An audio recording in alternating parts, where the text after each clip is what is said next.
The biggest thief in your life is already inside your head, and you haven't even noticed. It has no face, no voice. Yet it's already stolen your days, your dreams, maybe even your future. And the worst part? You've let it in more than once. This thief has a simple name, almost harmless, but behind it hides a silent poison. Tomorrow. And it's in that word that thousands of people have buried their best chances in life. Today, I'm going to tell you a story that starts with something small, almost invisible. But it might decide whether you'll build the life you've always dreamed of, or keep watching it slip through your fingers. Before we go on, drop a comment below if you've postponed something important this month. Just by writing it, you'll realize that thief is already living inside you. Now pay attention, because once you see what's about to happen, you'll never look at the word tomorrow the same way again. This is Liam, 22 years old, more than 2 decades alive, and the feeling that he hasn't really started living. He scrolls through Instagram and sees his friends graduating, landing jobs at startups, backpacking through Europe, posting wins. Meanwhile, Liam wakes up at 11, scrolls through his phone for hours, and promises himself, Monday, I'll start. Monday comes and goes. Another week washed away, and Liam stuck in the same room, same routine, same dreams collecting dust. Resume outdated, college on hold, bank account deep in the red, and a quiet thought starts to scream inside his head. Did I already fall behind? The worst part? No one's asking. No one's waiting. It's like the world just moved on and forgot about him.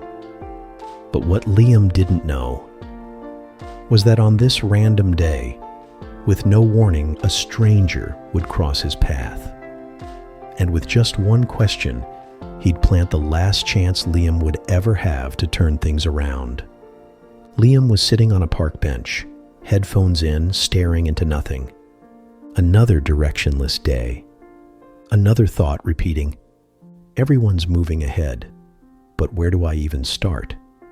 That's when an old man sat beside him, simple clothes, a worn-out notebook in his hands, and a strangely calm presence.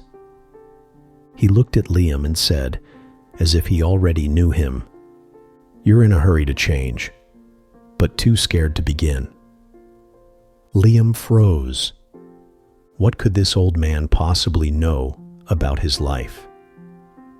But something in that voice, in that sentence, hit him right in the chest. Without thinking, he answered, "I just feel behind, lost. Everyone's moving forward, and I'm still stuck." The old man smiled, closed his notebook slowly, and said, "Then let me tell you a story. It's short, but it might just save your life." Liam hesitated, but something inside him was begging for an answer.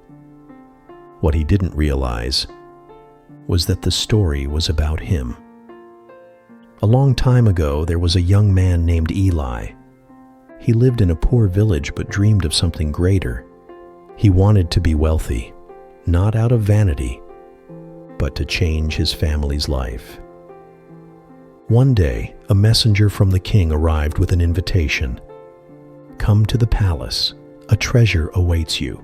But beware, the gates close at sunset on the 7th day." Eli froze. It was real, the chance of his life. But when he looked around, his village was a mess. Broken houses, sick neighbors, promises left hanging. "I'll go, but tomorrow, I've got things to take care of today." And that's how the delay began. On the first day, he helped his mother. On the second, he visited a sick friend. On the third, he was just too tired. And on the fourth, he simply forgot. But every night he told himself, "I've still got time. I'll go tomorrow." On the sixth day, he woke up early, threw on his clothes, and ran. The road was long, the sun was climbing higher, and every minute felt heavier. When he finally saw the palace gates on the horizon, his heart started racing. "I can still make it." He ran harder, faster than ever before. Almost there, but then the sun touched the horizon, and with a deafening clang, the iron gates slammed shut before his eyes. He dropped to his knees, devastated. He'd been given 7 days, 7 chances, and he lost them all because of one thought: "I'll do it tomorrow." The old man closed his eyes and said softly, "Most people live like Eli, but no one notices their last day until they hear the gates close." Liam didn't say a word, but for the first time in years, he could feel time moving. That night, Liam couldn't sleep.